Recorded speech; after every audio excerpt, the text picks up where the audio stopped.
ನಮಸ್ಕಾರ. ಇವತ್ತು ನಾವಿರೋದು ಶ್ರೀ ಸೋಮೇಶ್ವರ ದೇವಸ್ಥಾನದಲ್ಲಿ. ಅದು ಮಾಗಡಿಯಲ್ಲಿ ಬರುತ್ತೆ ಸೋಮೇಶ್ವರ ದೇವಸ್ಥಾನ.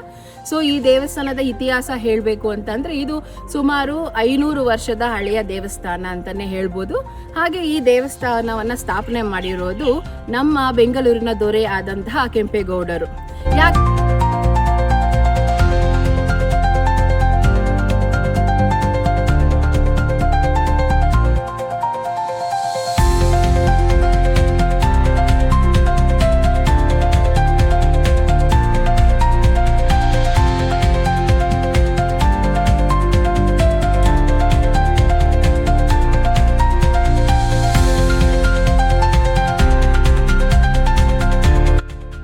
ಯಾಕೆ ಈ ದೇವಸ್ಥಾನವನ್ನು ಸ್ಥಾಪನೆ ಮಾಡಿದ್ರು ಅಂತ ಹೇಳಿದ್ರೆ, ಇದು ತಮ್ಮ ತಾಯಿಗೆ ಅನಾರೋಗ್ಯ ಇರುವಂಥ ಕಾರಣ ಅವರು ಕಾಶಿಗೆ ಹೋಗೋಕ್ಕೆ ಆಗಿರೋಲ್ಲ.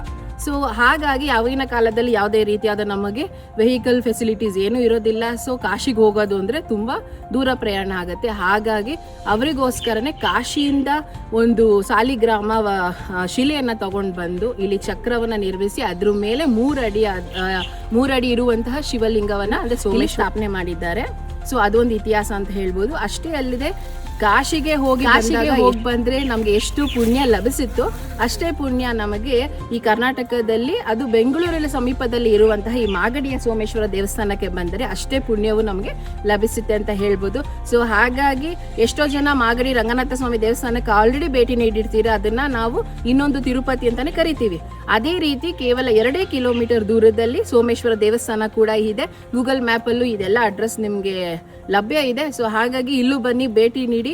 ಸೊ ತುಂಬ ಚೆನ್ನಾಗಿದೆ. ಹಾಗೆ ಹೊಯ್ಸಳ ಕಾಲದ ಒಂದು ಸ್ಕಲ್ಪ್ಚರ್ಗಳನ್ನ ಕೆತ್ತನೆಯನ್ನು ಕೂಡ ನೀವು ಇಲ್ಲಿ ನೋಡ್ಬೋದು. ತುಂಬಾನೇ ವಿಶೇಷತೆ ಇದೆ. ಸೊ ಸ್ನೇಹಿತರೆ, ನಮ್ಮಿಂದ ನೀವು ನೋಡ್ತಾ ಇರ್ಬೋದು ಈ ಗೋಪುರವನ್ನ. ಯೂಶಲಿ ದೇವಸ್ಥಾನದ ಗೋಪುರಗಳು ಸೊ ಹೊಯ್ಸಳ ಶೈಲಿಯಲ್ಲಿ ಬಂದಿರುವಂತಹ ಅವರ ಕೆತ್ತನೆ ಇದು. ಸೊ ನೀವು ನೋಡ್ಬೋದು ಗೋಪುರ 3 ಅಂತಸ್ತಿನ ಗೋಪುರ, 5 ಅಂತಸ್ತಿನ ಗೋಪುರ ಇರ್ಬೋದು. ಹಾಗೂ ಕೆತ್ತನೆಗಳನ್ನ ನೀವು ನೋಡ್ಬೋದು. ಸೊ ಇದೆಲ್ಲ ನಮಗೆ ಉಳಿಸ್ಕೊಂಡು ಹೋದರೆ ಮಾತ್ರ ನಮ್ಮ ಮುಂದಿನ ಜನ್ರೇಷನ್ಗೂ ಕೂಡ ನೋಡೋಕ್ಕೆ ಸಿಗೋದು. ಇಲ್ಲಂತೂ ತುಂಬ ಚೆನ್ನಾಗಿ ಮೇಂಟೈನ್ ಮಾಡಿದ್ದಾರೆ ದೇವಸ್ಥಾನವನ್ನು. ಸೊ ಬನ್ನಿ, ಇದನ್ನೆಲ್ಲ ನೋಡಿ ಹೊಯ್ಸಳ ಶೈಲಿಯ ಕೆತ್ತನೆಯನ್ನು ಕೂಡ ನೀವು ಎಕ್ಸ್ಪೀರಿಯನ್ಸ್ ಮಾಡ್ಬೋದು. ಹಾಗೆ ಪೀಸ್ಫುಲ್ ಎನ್ವಿರಾನ್ಮೆಂಟ್ ಇದೆ. ಸೊ ಫ್ಯಾಮಿಲಿ ಎಲ್ಲ ಬಂದರೆ ನೆಮ್ಮದಿಯಾಗಿ ಕುತ್ಕೊಂಡು ದರ್ಶನನೂ ಮಾಡ್ಬೋದು. ಆಮೇಲೆ ನಮ್ಮ ಥರ ಫೋಟೋ ವಿಡಿಯೋಗಳನ್ನ ತಗೊಂಡು ಎಂಜಾಯ್ ಕೂಡ ಮಾಡ್ಬೋದು. ಸೊ ಬನ್ನಿ, ಹಾಗೆ ಬೇರೆ ಸುತ್ತಮುತ್ತ ಜಾಗಗಳನ್ನ ನೋಡೋಣ. ಎಲ್ರಿಗೂ ನಮಸ್ಕಾರ. ಸೊ ನಿಮ್ಗಾಗಲೇ ನನ್ನ ಫ್ರೆಂಡ್ ಹೇಳಿದ್ದಾಳೆ ನಾವು ಇವತ್ತು ಸೋಮೇಶ್ವರ ದೇವಸ್ಥಾನಕ್ಕೆ ಬಂದಿದ್ದೀವಿ ಅಂತ. ಸೊ ನಾವು ಇವಾಗ ಕೆಂಪೇಗೌಡರ ಹಜಾರ ಅನ್ನೋ ಜಾಗದಲ್ಲಿದ್ದೀವಿ. ಸೊ ಈಗ ನನ್ನ ಫ್ರೆಂಡ್ ತೇಜು ಅವರು ಎಕ್ಸ್ಪ್ಲೇನ್ ಮಾಡ್ತಾರೆ. ಸೊ ಬನ್ನಿ, ಅವಳು ಎಕ್ಸ್ಪ್ಲೇನ್ ಮಾಡ್ತಾರೆ, ನಾವು ಕೇಳಿಸ್ಕೊಳ್ಳೋಣ. ಓಕೆ. ಸೊ ಫ್ರೆಂಡ್ಸ್, ಫಸ್ಟ್ ನೋಡ್ಬಿಡಿ, ನಾನು ಆಗಲೇ ಹೇಳ್ದಾಗೆ ಇದು ಹೊಯ್ಸಳರ ಶೈಲಿಯ ಕೆತ್ತನೆಯಲ್ಲಿರುವಂಥ ಗೋಪುರ. ಸೊ ಈಗ ನೋಡೋಣ ಹೇಗಿದೆ ಅಂತ. ನಾವು ಇವಾಗ ಗೂಗಲಲ್ಲಿ ಸರ್ಚ್ ಮಾಡಿದ್ವಿ ಹಜಾರ ಅಂದರೆ ಏನು ಅರ್ಥ ಇರ್ಬೋದು ಅಂತ. ಸೊ ಹಾಗಾಗಿ ನಾವಾಗಲೇ ನಿಮಗೆ ಕೋರ್ಟ್ ಹಾಲ್ನ ತೋರಿಸಿದ್ವಿ, ನ್ಯಾಯ ಹೇಳೋದು ಕೆಂಪೇಗೌಡರು. ಅಲ್ಲಿ ಆ ಗೋಪುರ ನೋಡ್ಕೊಂಡು ಆ ಮಂಟಪ ನೋಡಿದ್ವಲ್ಲ, ಅದೇ ರೀತಿ ಇಲ್ಲಿ ಮೊದಲು ಬಂದು ಜನಸಾಮಾನ್ಯರು ತಮ್ಮ ಕಷ್ಟವನ್ನು ಹೇಳ್ಕೊಂಡಾಗ ಇಲ್ಲಿ ಆ ಚರ್ಚೆಯನ್ನು ಮಾಡುವಂತಹ ಸ್ಥಳ ಆಗಿತ್ತು. ಯಾವಾಗ? ಇದು ಸುಮಾರು 500 ವರ್ಷದ ಹಿಂದೆ. ಇಲ್ಲಿಂದ ನಾವು ತೋರಿಸಿದಂಥದ್ದು ಈ ದೇಗುಲದ ಪಕ್ಕದಲ್ಲಿರುವಂಥ ಮಂಟಪದಲ್ಲಿ ನಾವು ಅಲ್ಲಿ ನ್ಯಾಯ ಹೇಳೋರು ಜನಕ್ಕೆ ನ್ಯಾಯ ಸಿಗ್ತಾಯಿತ್ತು. ಸೊ ಆ ರೀತಿ. ಸೊ ಇದು ನೋಡಿ ದೇವಸ್ಥಾನದ ಆವರಣದಲ್ಲಿ ಇದೆಲ್ಲ ಇದೆ. ತುಂಬ ಚೆನ್ನಾಗಿದೆ, ತುಂಬ ಪೀಸ್ಫುಲ್ ಜಾಗ ಇದು, ತುಂಬ ಚೆನ್ನಾಗಿದೆ. ಸೊ ಬನ್ನಿ, ನೋಡಿ ಇದು ದೇವಿಯ ದೇವಸ್ಥಾನ.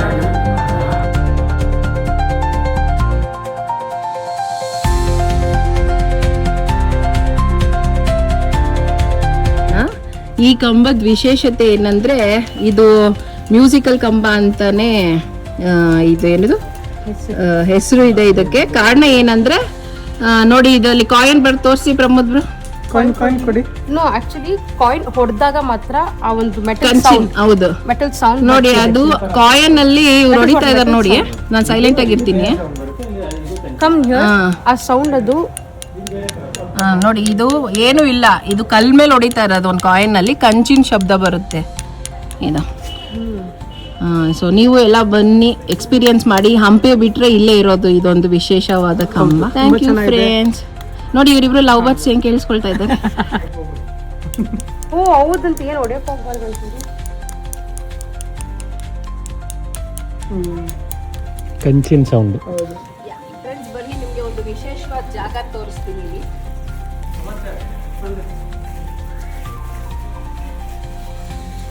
ನೋಡಿ, ನಾವು ಆಗ್ಲೇ ಹೇಳ್ದಂಗೆ ಈ ತರ ಕಂಬಗಳಲ್ಲಿ ತುಂಬಾ ಕಂಬಗಳಿದೆ, ಆದ್ರೆ ಇಲ್ಲಿರೋ 2 ಕಂಬಗಳು ಮಾತ್ರನೇ ಆ ಕಂಚಿನ ಶಬ್ದ ಸೌಂಡ್ ಕೊಡುವಂತದ್ದು.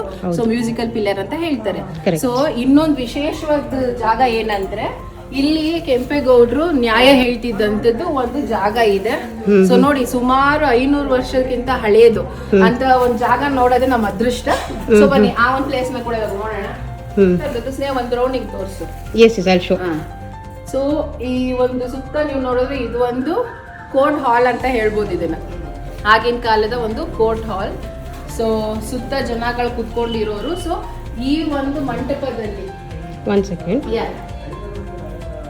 ಸೊ ಈ ಒಂದು ಮಂಟಪದಲ್ಲಿ ಕೆಂಪೇಗೌಡರು ಕುತ್ಕೊಂಡು ನ್ಯಾಯ ಹೇಳ್ತಿದ್ರು ಅನ್ನೋ ಒಂದು ವಾಡಿಕೆ ಕೂಡ ಇಲ್ಲಿದೆ. ಸೊ ಇತಿಹಾಸ ಅಂತ ಹೇಳೋದೇನಲ್ಲ, ದಾಖಲೆ ಕೂಡ ಇದೆ. ಅದಕ್ಕೆಲ್ಲ 500 ವರ್ಷದ ಹಳೆ ದಾಖಲೆ ಇದೆ. ಸೊ ನೋಡಿ, ಈ ವಿಶೇಷನೆಲ್ಲ ನೀವು ನೋಡ್ಬೇಕು ಅಂದ್ರೆ ಮಾಗಡಿ ಸೋಮೇಶ್ವರ ಅಲ್ಲಿ ಮೇಲೆ ಕೂಡ ಬರ್ದಿದ್ದಾರೆ ಕೆಂಪೇಗೌಡರು ನ್ಯಾಯ ತೀರ್ಮಾನ. ಇದೆಲ್ಲ ನೋಡ್ಬೇಕು ಅಂದ್ರೆ ವೀಕೆಂಡ್ ಟ್ರಿಪ್ ನೀವು ಪಬ್ಬು ರೆಸ್ಟೋ ಬಾರ್ಗ್ ಹೋಗೋದ್ರ ಜೊತೆಗೆ ಇಂಥ ದೇವಸ್ಥಾನಗಳಿಗೂ ಬಂದ್ರೆ ನಮ್ಮ ಮುಂದಿನ ಜನರೇಷನ್ ಸನಾತನ ಧರ್ಮ, ನಾವು ನಮ್ಮ ಸನಾತನ ಧರ್ಮದ ಬಗ್ಗೆ ಹೇಳ್ಕೊಟ್ಟಂಗಾಗತ್ತೆ, ನೀವು ಹೇಳ್ದಂಗಾಗತ್ತೆ, ನಾಲೆಜ್ ಕೊಟ್ಟಂಗಾಗತ್ತೆ. ಸೊ ಬಂದು ಎಕ್ಸ್ಪೀರಿಯನ್ಸ್ ಮಾಡಿ. Okay okay. ಸೊ ಇಲ್ಲಿ ಇನ್ನೊಂದು ವಿಶೇಷ ಹೇಳ್ಬೇಕು ಅಂದ್ರೆ, ಒಂದು ಕಂಚಿನ ಕಂಬದ ಆಯ್ತಾ, ಇನ್ನೊಂದು ವಿಶೇಷ ಬಂದು ನೋಡಿ ಅದ್ ಹೇಳೋಣ, 500 ವರ್ಷದ ಹಳೆಯ ಬನ್ನಿ ಮರ ಇನ್ನೂ ಇದೆ. ಸೊ ಅದನ್ನ ನಾವು ನೋಡ್ಬೋದು ಇಲ್ಲೇನೆ. ಸೊ ಅದು ಕೂಡ ಇವಾಗ ನೀವು ನೋಡೋಣ. ಅದ್ರ ಜೊತೆ ಇನ್ನೊಂದು ವಿಶೇಷ ನಾನು ಮರ್ತೆ, ನನ್ನ ಫ್ರೆಂಡ್ ಹೇಳಿದ್ಲು. ಸೊ ಕೆಂಪೇಗೌಡರು ನ್ಯಾಯ ಹೇಳ್ತಿದ್ದಂಥದ್ದು ಇವಾಗಿನ ಲ್ಯಾಂಗ್ವೇಜ್ ಅಲ್ಲಿ ಹೇಳಿದ್ರೆ ಕೋರ್ಟ್ ಹಾಲ್ ಅಲ್ಲಿ ಹೇಳ್ಬೋದು ಇದನ್ನ. ಸೊ ಅಂಥದ್ದನ್ನು ನೀವು ನೋಡಿದ್ರಿ ಈಗ. ಸೊ ಈಗ ಬನ್ನಿ ನಾವು ಬನ್ನಿ ಮರ ನೋಡೋಣ, 500 ವರ್ಷದ ಹಳೆಯದು. ಆಕ್ಚುಲಿ ಇಲ್ಲಿ ಬೋರ್ಡ್ ಹಾಕಿದ್ದಾರೆ ಕೂಡ, ಮೆನ್ಷನ್ ಮಾಡಿದ್ದಾರೆ. ಸೊ ಬಂದಾಗ ನಿಮ್ಗೇನು ಕನ್ಫ್ಯೂಸ್ ಆಗಲ್ಲ, ಹೇಳಿರೋದೆಲ್ಲ ಇಲ್ಲೇ ಇರುತ್ತೆ.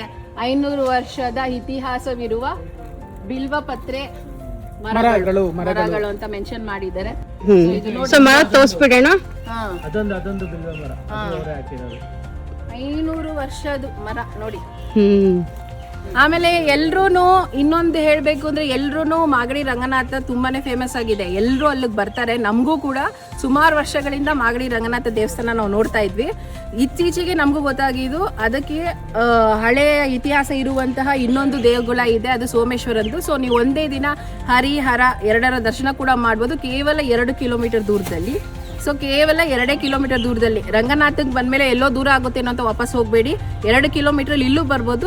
ಜೊತೆಗೆ ಇದೊಂದೇ ದೇವಸ್ಥಾನಕ್ಕೆ ಬಂದ್ರು ನಿಮ್ಗೆ ಹರಿಹರ 2ರ ದರ್ಶನ ಆಗುತ್ತೆ, ಹಾಗೂ ದೇವಿ ದೇಗುಲ ಕೂಡ ಇಲ್ಲಿದೆ, ಅದನ್ನು ಕೂಡ ನೀವು ನೋಡ್ಬೋದು. ಸೊ ಬಂದು ಎಕ್ಸ್ಪೀರಿಯನ್ಸ್ ಮಾಡಿ.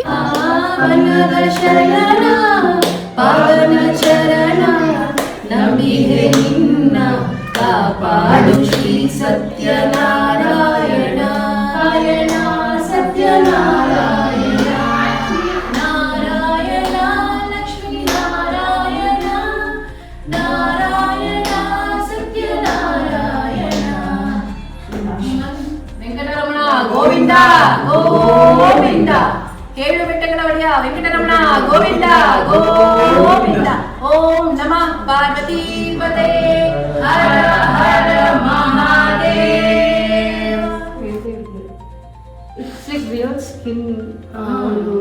ಹೌದು,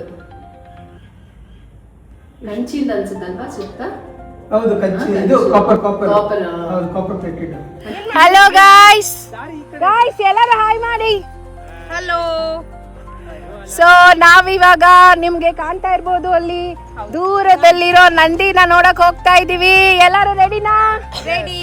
ಅಲ್ಲ, excuse me, are you all excited? Very much excited. Okay, ಬನ್ನಿ ಹೋಗೋಣ, ನೋಡೋಣ.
ನೋಡಿ ಹೇಗಿದೆ ಸೀರೆ.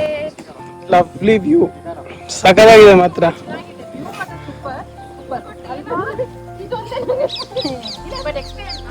ಇದೆಲ್ಲ ಇದೆ ಅಲ್ವೇನೋ, ತೋಟ ಅನ್ಸುತ್ತೆ.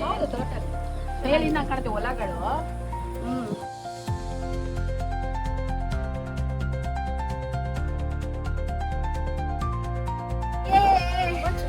ಫೈನಲಿ ನಂದೀಶ್ವರನ ಹತ್ರ ಬಂದ್ಬಿಟ್ಟಿದೀವಿ ನಾವು, ಬೆಟ್ಟದ ಮೇಲೆ. ಸೂಪರ್ ಆಗಿದೆ ತುಂಬಾ.